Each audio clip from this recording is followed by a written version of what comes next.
yang Rofiah? Hadirah, Bu. Melina? Hadirah, Bu. Ada yang tidak hadir hari ini? Hadir semua, Bu. Alhamdulillah, semuanya bisa hadir ya? Ya, Bu. Nah, hari ini kita akan belajar satu mata pelajaran. Apa itu? Jual beli, Bu. Jual beli. Ya, jadi hari ini kalian pasti sudah membaca ya kemarin ya, sudah tahu apa yang mau kita belajar hari ini. Bagus sekali. Sekilas, Bu. Alhamdulillah ya. Jadi hari ini kita akan belajar tentang satu mapel fikih, yaitu jual beli.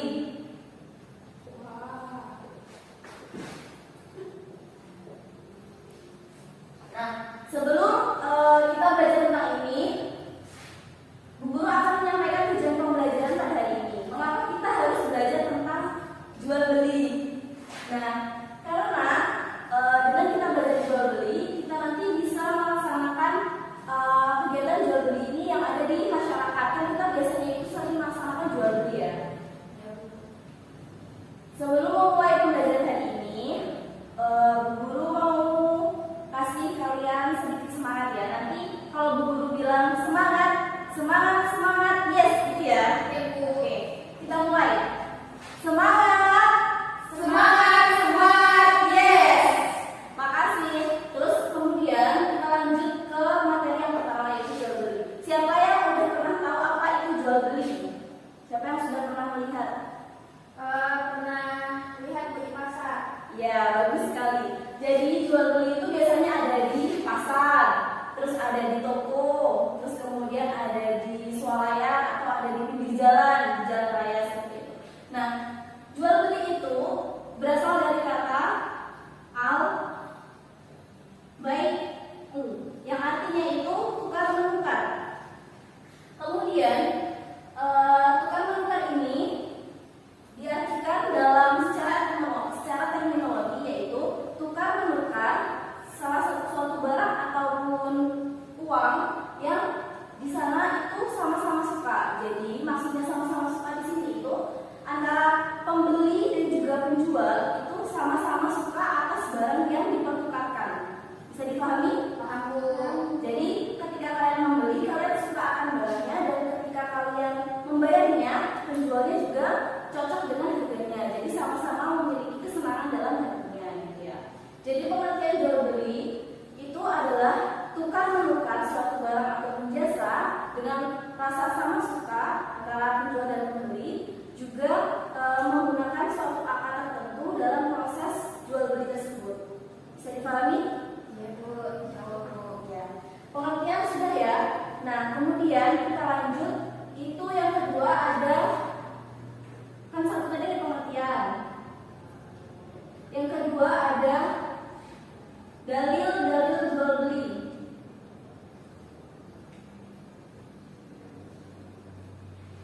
Dalilnya ada dalam salah satu surah, yaitu ada pada surah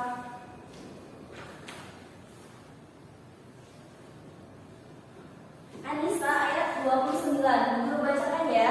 Jadi anak-anak bisa didengarkan atau bisa disimak di bukunya masing-masing. A'udzu billahi minasyaitonir rajim. Bismillahirrahmanirrahim. Ya ayyuhalladzina amanu la ta'kulu amwalakum bainakum bil batili illa an takuna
sesungguhnya jual beli itu sama dengan riba, padahal telah menghalalkan jual beli dan menghalalkan riba.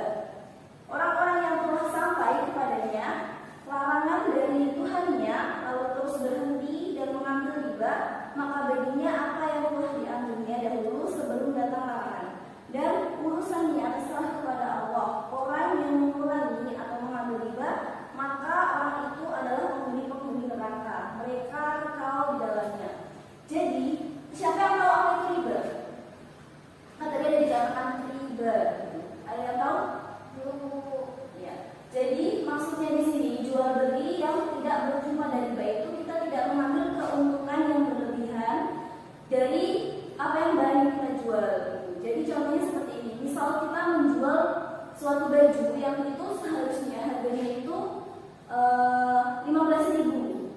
Namun kita mengambil untung itu berlebihan sampai hingga 30.000 misalnya. Karena itu kan kita mengambilnya terlalu banyak ya, terlalu banyak. Jadi tidak boleh menjual suatu barang atau suatu barang itu dengan harga yang tinggi gitu. Jadi sesuai dengan apa yang seharusnya kita dapat. Kemudian setelah dalil-dalilnya bisa dipahami tadi ada surah An-Nisa ayat 29 dan juga surah Al-Baqarah ayat 275. Ya. Setelah itu kemudian kita sudah mengerti artinya dari jual beli. Kita sudah mengerti dalil jual beli. Selanjutnya yang ketiga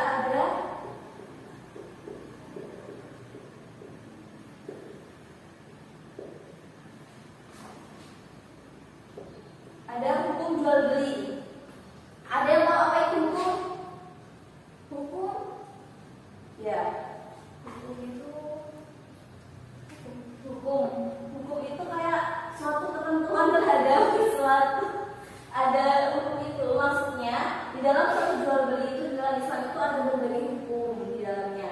Apa aja biasanya udah pernah dengar kan? Ada yang wajib, ada sunnah, ya, ada makruh, ada mubah, dan yang terakhir ada haram. Begitu pula dengan jual beli. Jual beli juga memiliki 5 hukum. Yang pertama itu wajib. Mengapa jual beli itu dikatakan wajib? Karena ketika kita contoh langsung aja ya, ketika kita menjual suatu barang itu kepada seseorang yang sangat membutuhkan. Misal seseorang itu tidak bisa makan. Nah, kita wajib menjualkan barang itu karena dia mengalami kesusahan di situ. Lebih baik lagi kalau kita dengan ikhlas menyedekahkan kepada orang yang membutuhkan itu. Jadi untuk orang yang sangat membutuhkan itu jual beli itu hukumnya wajib, gitu ya. Yang pertama hukumnya wajib. Kemudian yang kedua itu sunnah. Jual beli dikatakan sunnah ketika barang atau jasa yang kita jual itu adalah bermanfaat untuk kebaikan, bermanfaat dalam hal yang baik. Jadi ketika jual beli itu bermanfaat bagi sesama, misalnya ya kita menjual Al-Quran. Nah, Al-Quran itu kan sangat bermanfaat ya. Jadi di situ hukumnya itu sunnah. Terus kita menjual buku. Jadi kita menjual dalam hal-hal yang diniatkan dari hati itu baik, gitu ya. Itu yang kedua. Kemudian hukum yang ketiga adalah apa tadi? Wajib, sunnah, makruh. Yang pertama wajib, yang kedua sunnah, yang ketiga makruh. Makruh dulu ya. Nah, jual beli ini dikatakan makruh ketika seseorang yang menjual itu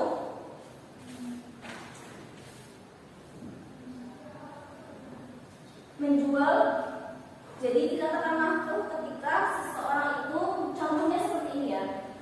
Ada seorang bapak-bapak yang menjual kain kafan gitu ya. Nah, ketika bapak itu menjual kain kafan, kita kan membeli itu kan pasti kita berpikir kain kafan itu biasanya untuk orang yang meninggal, ya kan. Jadi kita menjual itu yang menimbulkan seseorang berpikir bahwa dia itu akan menghadapi kematian. Jadi seperti mengingatkan seperti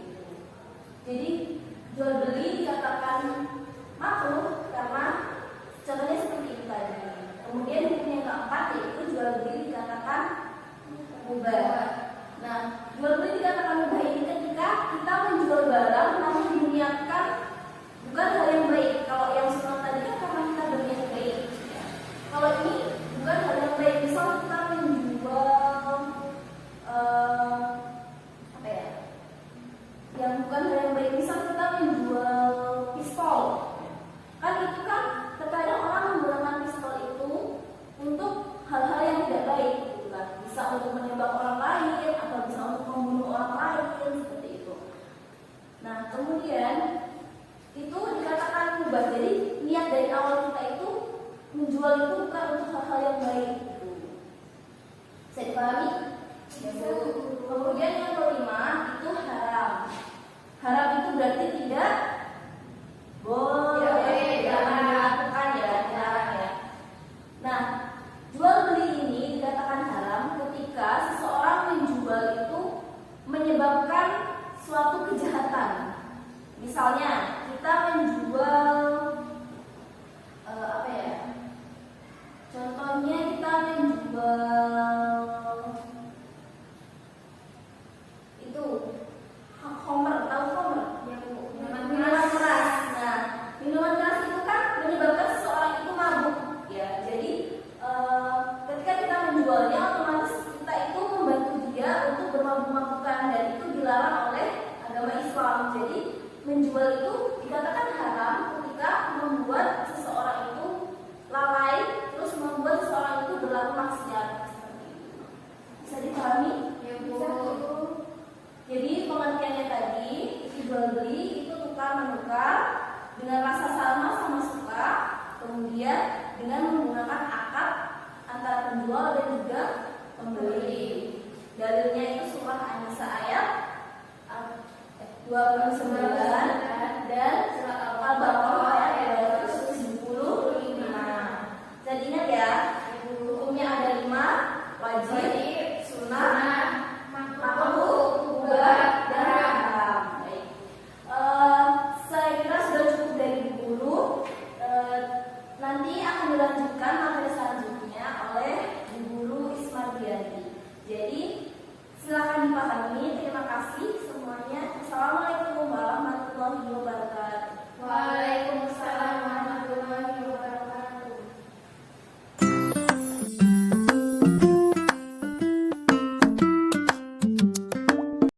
Assalamualaikum warahmatullahi wabarakatuh. Waalaikumsalam warahmatullahi wabarakatuh. Selamat siang anak-anak. Siang, Bu. Masih semangat untuk mengikuti pembelajaran hari ini? Iya, semangat, Bu. Baik, sebelum kita melanjutkan materi kita, Ibu Guru ingin bertanya. Tadi kan sudah dijelaskan ya oleh Bu Alia terkait definisi, hukum, dan dalil tentang jual beli. Nah, tadi hukum jual beli apa anak-anak?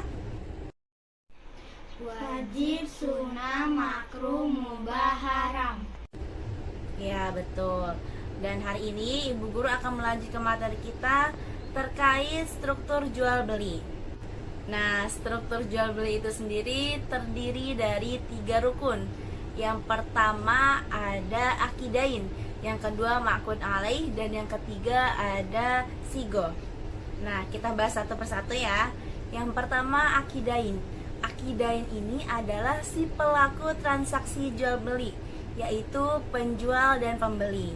Nah, dalam penjual dan pembeli ini ada syaratnya. Yang pertama yaitu mukhtar. Mukhtar itu sendiri adalah seorang yang melakukan transaksi dengan dasar inisiatif sendiri tanpa adanya paksaan. Karena jika transaksi atas dasar paksaan, maka transaksi tersebut menjadi tidak sah. Allah berfirman dalam surah An-Nisa ayat 29. Tolong dibacakan ya Mbak Nurul. Surah An-Nisa ayat 29. A'udzu billahi minasyaitonir rajim. Bismillahirrahmanirrahim. Ya ayyuhalladzina amanu la ta'kulu amwalakum bainakum bil batili illa an takuna tijaratan an taradin minkum. wala taqtulu anfusakum innallaha kana bikum rahima. Artinya, wahai orang-orang yang beriman, janganlah kamu saling memakan harta sesamamu dengan jalan yang batil, kecuali dengan jalan perniagaan yang berlaku dengan suka sama suka di antara kamu, dan janganlah kamu membunuh dirimu. Sesungguhnya Allah adalah Maha Penyayang kepadamu. Terima kasih Mbak Nurul sudah membacakan surah An-Nisa ayat 29.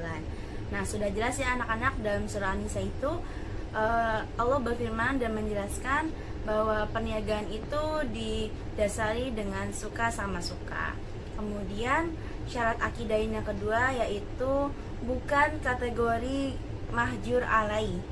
Nah, mahjur alai adalah orang yang dibekukan hartanya karena sebab-sebab tertentu, seperti anak kecil, orang gila, orang yang sedang sakit. Nah, orang-orang seperti itu tidak diperbolehkan untuk melaksanakan transaksi jual beli. Sampai sini paham anak-anak? Paham Bu Guru. Struktur akad jual beli yang kedua yaitu ma'qud alai. Ma'qud alai adalah komoditi dalam transaksi jual beli, meliputi barang dagangan dan alat pembayaran. Dalam ma'qud alai ini memiliki syarat-syaratnya juga ya anak-anak. Yang pertama, barang dagangannya itu harus jelas keadaannya. Jadi si pedagang ini harus menjelaskan tentang kondisi barang dagangannya kepada pembeli. Yang kedua, yaitu memiliki kebermanfaatan. Jadi barang tersebut dapat digunakan untuk keperluan yang bermanfaat, seperti dapat dikonsumsi atau digunakan sebagai alat yang lainnya. Syarat yang selanjutnya yaitu barang tersebut milik sendiri. Artinya bukan barang pinjaman, bukan barang sewa menyewa, ataupun barang orang lain. Sampai sini paham anak-anak? Paham Bu Guru. Baik, kita lanjut ya. Syarat yang selanjutnya yaitu barang tersebut suci. Artinya barang dagangan itu bukan menjual anjing, babi, bangkai, homer. Karena barang tersebut tidak sah untuk diperjualbelikan dan hukumnya haram. Selanjutnya yaitu barang tersebut mampu diserah terimakan kepada pelaku transaksi jual beli. Jadi artinya barang itu ada di tempat. Seperti contoh, ada seorang pedagang yang menjual ikan, tetapi ikannya masih ada di laut. Nah, hal itu menjadi jual beli yang tidak sah ya anak-anak, karena ikan tersebut belum ada di tempat atau belum mampu diserah terimakan kepada si pembeli. Struktur akad jual beli yang ketiga atau yang terakhir ini adalah sigo. Sigo adalah ijab dan qabul dalam akad jual beli. Ijab dilakukan oleh penjual dan qabul dilakukan oleh pembeli. Nah, dalam sigo ini memiliki syarat-syarat ya anak-anak. Yang pertama, adanya kesesuaian antara ucapan pertama dan ucapan kedua. Seperti contoh, penjual mengatakan saya jual dengan harga 10.000. Kemudian ia mengubah kalimatnya menjadi saya jual dengan harga 20.000. Maka jual beli ini tidak sah ya anak-anak, karena apabila si pembeli menerima ucapan tersebut, maka ia tidak tahu mana harga yang disetujuinya. Kemudian syarat yang kedua yaitu tidak digantungkan pada suatu syarat. Semisal, si penjual memberikan syarat kepada si pembeli agar barang yang dibelinya tidak dijual kepada siapapun kecuali kepada penjual yang pertama. Nah, hal ini bertentangan dengan akad jual beli, karena setelah transaksi jual beli selesai, maka barang sepenuhnya menjadi milik pembeli dan pembeli boleh menjualnya kepada siapapun. Syarat sigo yang selanjutnya yaitu antara ijab dan qabul tidak terjeda terlalu lama. Sebab jika terlalu lama, maka itu menggambarkan adanya penolakan antara penjual dan pembeli. Sampai sini paham anak-anak? Paham Bu Guru. Baik anak-anak, kita review kembali ya materi kita hari ini terkait struktur akad jual beli. Yang pertama tadi ada apa aja? Akidah. Yang kedua maqud alaihi. Yang ketiga, Sigo. Nah, akidah ini tadi syaratnya apa aja anak-anak? Muhtar dan bukan kategori mahjur alaihi. Kemudian maqud alai syaratnya apa aja? Barangnya jelas milik sendiri dan memiliki kebermanfaatan. Kemudian yang terakhir sigo syaratnya apa aja? Tidak digantungkan pada suatu syarat antara ijab dan kabul, tidak terjeda lama. Mungkin sampai sini ya pembelajaran kita hari ini. Kita akhiri pembelajaran kita dengan pembacaan hamdalah bersama. Alhamdulillahirabbil alamin. Wassalamualaikum warahmatullahi wabarakatuh. Waalaikumsalam warahmatullahi wabarakatuh.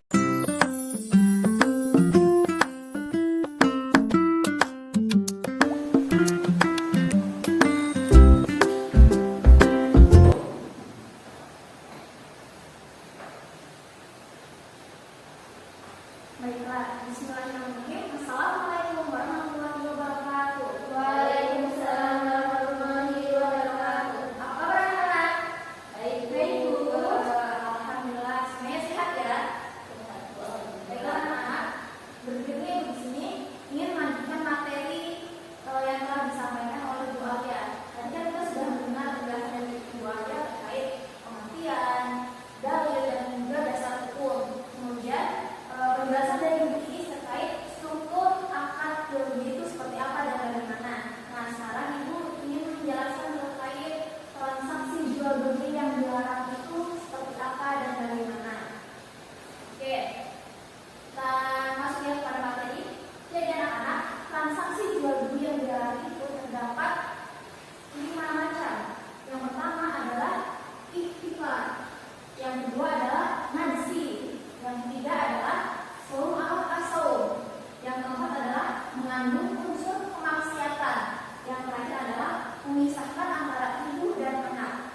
Kita pergi kepada materi yang pertama, ikhtifar. Ada yang tahu ikhtifar itu apa? Belum dulu. Jadi ikhtifar itu adalah menimbun barang yang dibeli kalau mahal kemudian dijual dengan harga yang lebih mahal. Jadi ikhtifar ini adalah menimbun barang berupa makanan pokok ataupun kebutuhan masyarakat lainnya yang dibeli ketika waktu mahal kemudian ditimbun dan dijual dengan harga yang lebih mahal. Ada yang bisa mencontohkan? Saya Bu, ya aku ada itu yang kemarin dulu buat saya yang Bu masuk saat pandemi. Ya benar sekali. Hal semacam itu dilarang sebagaimana sabda Rasulullah SAW. Layak takilu ilah takilu, dengan artinya tidak menimbun kecuali orang-orang yang berdosa. Hadis riwayat Ahmad.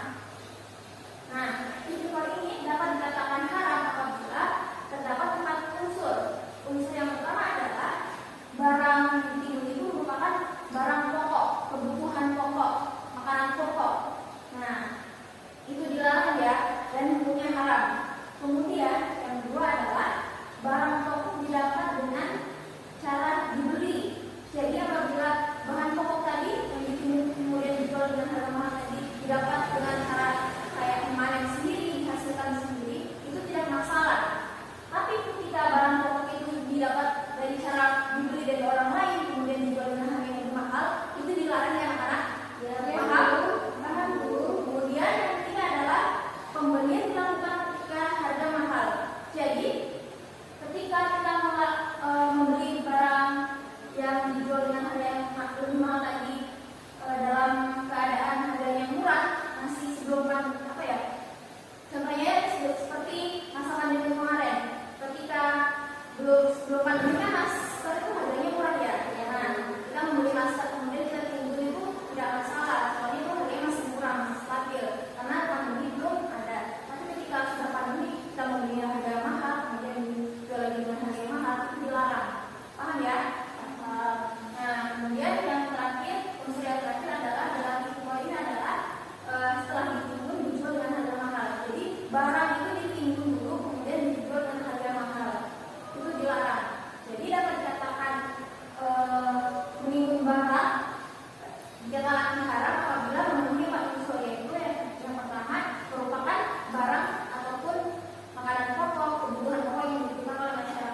pada pihak pembeli ataupun pihak penjual.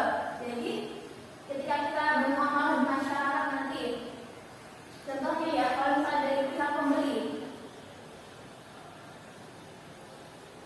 ini penjual, pihak pembeli dan pihak penjual. Misalnya si pembeli ya, dari pihak pembeli menawar barang dengan harga yang lebih mahal.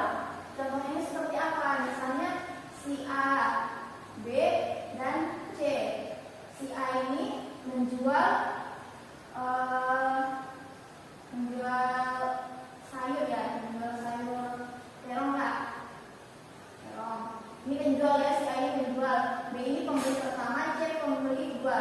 Pertama, kedua. Nah, pembeli pertama ini membeli terong penjual ini seharga 5.000, dapat 2. Nah, dapat 2. Kemudian datang si C. Wah, kayaknya terongnya bagus tuh Bu. Kayak gitu. Bagus tuh Bu. Artinya saya berani beli 10.000 2. Bagaimana tuh? Nah, seperti itu. Itu termasuk perilaku yang dilarang. Kita tidak boleh mengikuti cara jual beli yang dilakukan oleh ini, si pembeli kedua ini. Kita tidak boleh menawar barang beliau itu dengan harga yang mahal, sedangkan sudah ada yang menawar pada awalnya ya. Kemudian kalau dari pihak penjual, misalnya si A, B, dan C. A ini merupakan pembeli, B, C ini penjual pertama, penjual kedua. Nah, si B ini menjual anggur. Ini si C juga menjual anggur, tapi si B ini menjual anggurnya seharga misalnya ya 1 kilogram itu 60.000. Nah, dia itu menjual kepada pembeli ini sekilo 60.000. Nah, kemudian datang si penjual kedua, beli aja sama saya, harganya lebih murah, kemudian kualitasnya sama dengan harga sekilo 50.000. Nah, seperti itu tidak boleh ya anak-anak. Kita tidak boleh mengikuti perilaku yang dilakukan oleh si penjual kedua. Dia berani menjual dengan harga yang lebih murah. Kalau ini tadi dia bisa, kalau yang pertama kan dari pihak pembeli berani menawar dengan harga yang lebih mahal. Kalau dari pihak penjual berani membelikan dengan harga yang lebih murah. Sampai di sini dapat dipahami ya. Nah, selanjutnya materi tentang mengandung unsur kemaksiatan. Jadi setiap jual beli yang mengandung unsur kemaksiatan itu dilarang oleh agama Islam. Contohnya seperti apa Bu? Jadi contohnya, misalnya si Pak Ali dan Pak Budi. Pak Ali dan Pak Budi. Pak Ali ini mempunyai kebun anggur. Kemudian Pak Budi ini pengusaha minuman keras. Nah, Pak Ali ini kan sudah memanen anggur-anggurnya. Kemudian dia menjual anggurnya tadi kepada Pak Budi, si pengusaha khamr. Nah, kita sudah tahu ya bahwasannya khamr itu adalah minuman yang haram, tidak boleh dikonsumsi oleh muslim, karena dapat membuat kita hilang akal ketika sedang meminumnya ya. Itu kan dilarang ya.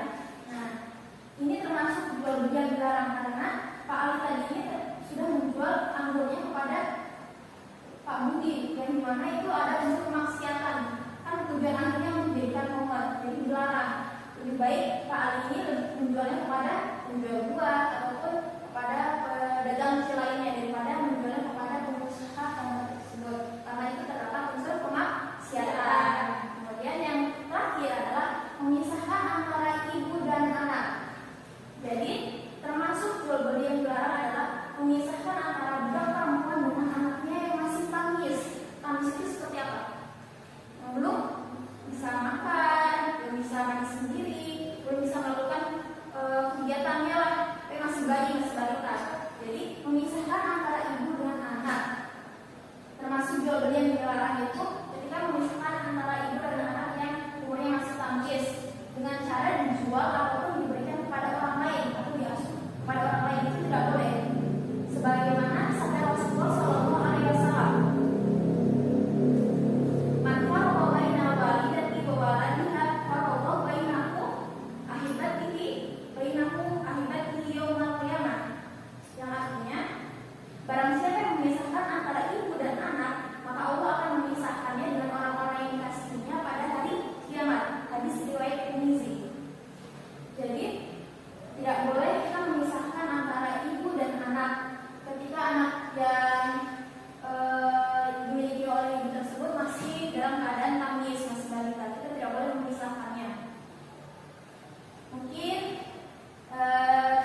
ini adalah transaksi jual beli yang barangnya itu tidak terlihat atau tidak dapat dilihat secara langsung oleh penjual maupun pembeli. Jadi barangnya itu tidak ada di depan mata dan tidak terlihat.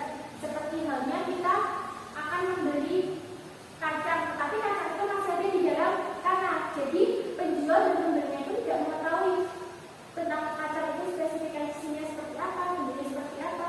Jadi hanya tidak bisa dilihat kacang tersebut karena penjual maupun pembelinya tidak mengetahui kondisi kacang tersebut karena masih berada di dalam tanah. Nah, menurut mazhab Imam Syafi'i, praktik jual beli yang demikian ini, Pak Ibu ini tidak sah karena hal ini sama halnya dengan bai al-gharar atau jual beli atas dasar penipuan. Karena kan tadi kita tidak tahu kacangnya itu seperti apa, kemudian kan kita juga belum melihat kondisi kacangnya tersebut, kayak itu penjual atau pembeli belum bisa melihatnya secara langsung. Nah, karena tidak terlihat barangnya tadi. Nah, itu tadi adalah bai ghaib. Kemudian sampai sini ada yang ditanyakan atau tidak, anak-anak? Cukup. Nah, sudah. Nah, juga tadi praktek jual beli itu macamnya ada berapa, anak? Ada. Yang pertama apa yang kita sebutkan? Bai musyahadah. Kemudian yang kedua? Bai mausul fi bima. Kemudian yang ketiga? Bai ghaib. Nah, sampai sini sudah jelas ya. Baiklah, anak-anak sudah jelas semua ya mengenai materi yang dijelaskan tadi. Nah, karena sudah jelas, sekarang Ibu akan membagi anak-anak menjadi kelompok. Nah, nanti setiap kelompok ada 2 anak, jadi berpasangan. Nanti salah satu dari anggota kelompok nanti menceritakan kembali apa yang sudah Ibu jelaskan mengenai materi jual beli. Kemudian nanti pasangan tersebut mencatat poin-poin penting yang telah dijelaskan oleh teman kelompoknya. Nah, kemudian nanti kalau sudah selesai mencatat poin-poin tersebut, nanti salah satu dari kalian maju ke depan untuk mempresentasikan hasil diskusinya tadi. Sampai di sini sudah jelas semuanya? Baiklah, Ibu beri waktu 5 menit ya untuk berdiskusi bersama kelompoknya.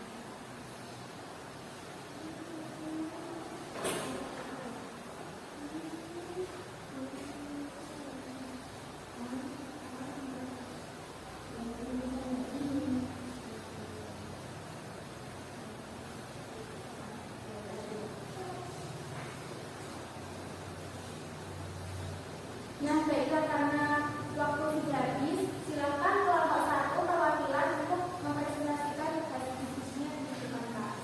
Silakan kelompok 1. Baik, saya kelompok 1 ini mempresentasikan hasil diskusi kami. Dari materi jual beli, kami mendapatkan bahwa jual beli adalah tukar menukar barang antara 2 orang atau lebih dengan jasa sama suka atau untuk saling memiliki dengan mengucapkan akar yang disetujui dan tidak.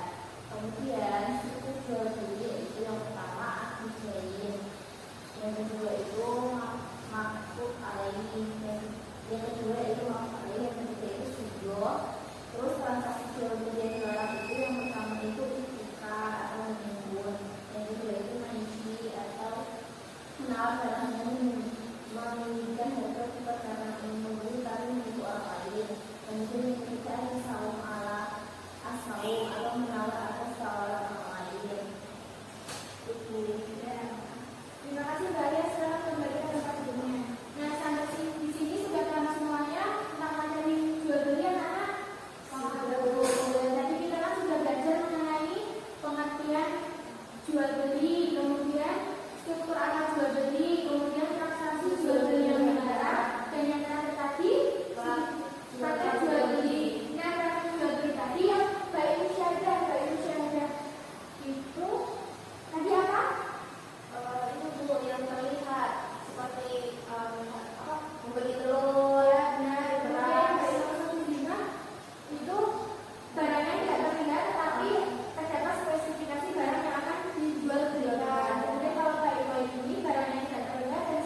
arti baik atau menjual dan beli. Kemudian ada